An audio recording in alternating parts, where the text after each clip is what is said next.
दोस्तों, आप लोगों का पुनः एक बार स्वागत करता हूं मैं Ajay Sahni star real reporter news star पे। और आज आप लोगों को बॉलीवुड की खबरों में एक ऐसे कलाकार की खबर लेकर आया हूं जिसको आप लोग जानते हैं, पहचानते हैं, काफी पसंद किए हैं खलनायक के रूप में। जी हां, राहुल देव की बात कर रहा हूं मैं। राहुल देव एक ऐसे कलाकार जो 90 के दशक के सबसे खूंखार विलेन कहे जाते थे। उनकी बॉडी बिल्डिंग या उनके चेहरे की शेप को देखकर लोग डर जाया करते थे। उनके हेयर स्टाइल आप लोगों को बता दें, सिर्फ न कि बॉलीवुड बल्कि टॉलीवुड यानी साउथ की तेलुगु और तमिल सिनेमा में भी उन्होंने अपना लोहा मनवाया। नॉन फिल्मी बैकग्राउंड से होने के बावजूद राहुल इंडस्ट्री में अपनी जगह बनाने में कामयाब हो गए थे। आप लोगों को बताना जरूरी है कि पर्सनल लाइफ में हुए एक हादसे ने उन्हें बर्बादी के कगार पर लाकर खड़ा कर दिया।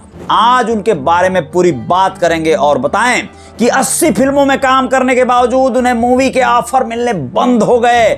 मेकर्स उन्हें कास्ट करने से बचने लगे। आखिरकार उन्हें दूसरी पारी शुरू करने के लिए बिग बॉस जैसे कंट्रोवर्शियल शो में जाना पड़ा। बिग बॉस के बाद राहुल ने दोबारा एक्टिंग करियर में वापसी की थी। जी हां, अब आप लोगों को जानकर यह हैरानी होगी कि राहुल देव की संघर्ष से भरी लाइफ जर्नी को किस तरह से आप लोगों को बताया जाए। यहां से शुरू करते हैं दोस्तों। राहुल का बचपन से ही क्रिकेट की तरफ रुझान था। इस बारे में वे कहते हैं कि बहुत क्रिकेट खेलता था मैंने दिल्ली की अंडर 19 और अंडर 16 टीम में खेली है। हालांकि कभी पेरेंट्स को यह बताने की हिम्मत नहीं हुई कि मुझे पढ़ाई से ब्रेक लेकर पूरा ध्यान क्रिकेट पर लगाना है। यही वजह है कि क्रिकेट से दूर होता चला गया। पेरेंट्स को नहीं बता सके, ऐसा कहना है राहुल देव का। अब आप लोगों को बता दें आगे, क्रिकेटर न बन पाने के बाद राहुल ने मॉडलिंग का रुख किया और उन्होंने देश विदेश में कई फैशन शो किए। मॉडलिंग करते हुए राहुल ने फिल्मों में आने का फैसला कर लिया। उन्हें गुड लुक्स और ऑडिशंस के जरिए फिल्म 10 जो 1997 में बनी थी उसमें काम मिल गया।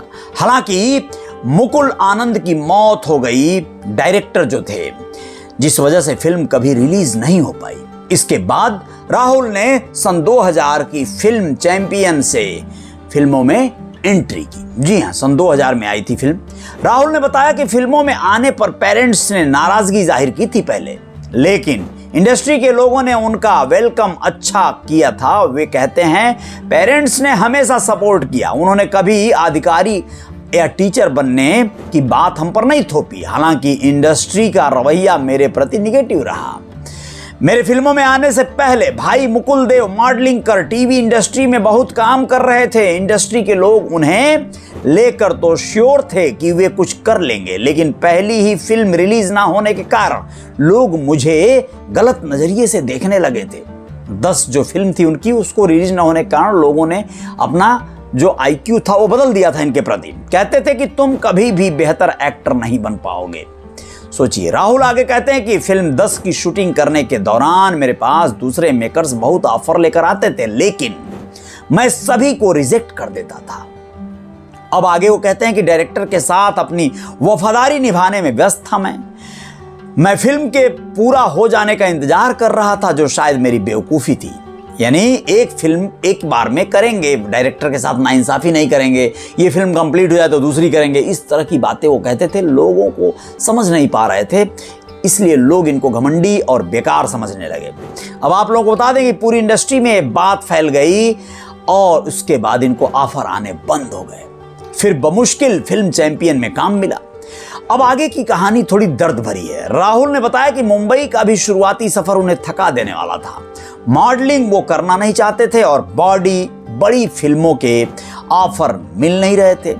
तब इस मुसीबत की घड़ी में पत्नी रीना उनका सहारा बनी। जी, राहुल कहते हैं कि 90 के दशक में मॉडल्स को फिल्म इंडस्ट्री वाले हीन दृष्टि से देखते थे। इसी वजह से 1996 में प्रॉपर यहां शिफ्ट होने के बाद मैं सिर्फ फिल्मों की तलाश में भटकता रहा। कमाई का दूसरा कोई जरिया नहीं था। ऐसे में पत्नी रीना उन्हें बहुत सपोर्ट करती थी। वे पेशे से वकील थी, वो सुप्रीम कोर्ट में वकालत करती थी। वो कहते हैं कि मुझे जब भी फिल्मों में कोई अच्छा रोल ऑफर होता तो वह कर लिया करते थे ताकि कुछ पैसे भी कमा लिए। राहुल ने लाइफ के सबसे खराब समय के बारे में बात किया और बताया ये बातें दैनिक भास्कर से हो रही थी उनकी, जिस पर से हम आपको ये खबर बता रहे हैं। उन्होंने कहा कि बिग बॉस करने से पहले मैंने लगभग 80 फिल्मों में काम किया था। मैंने 2009 में 13 फिल्में साइन की थी। इस दौरान पत्नी रीना की एक बीमारी से मौत हो गई। आज भी जब इस बारे में बात करता हूं तो सिहर जाता हूं। वो पल बहुत दर्दनाक था। बेटा भी मेरा बहुत छोटा था। काम के साथ उसे भी संभालना मुश्किल हो रहा था।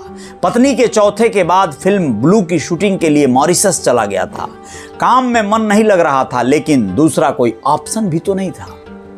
इस मुश्किल घड़ी में बेटे को संभालने के लिए कुछ समय के लिए मां मुंबई आ गई थी, लेकिन मौसम का ना सूट होने पर उन्हें वापस दिल्ली जाना पड़ा। 2011 तक सारी फिल्मों की शूटिंग खत्म कर लेने के बाद मैं भी बेटे के साथ कुछ समय के लिए दिल्ली शिफ्ट हो गया।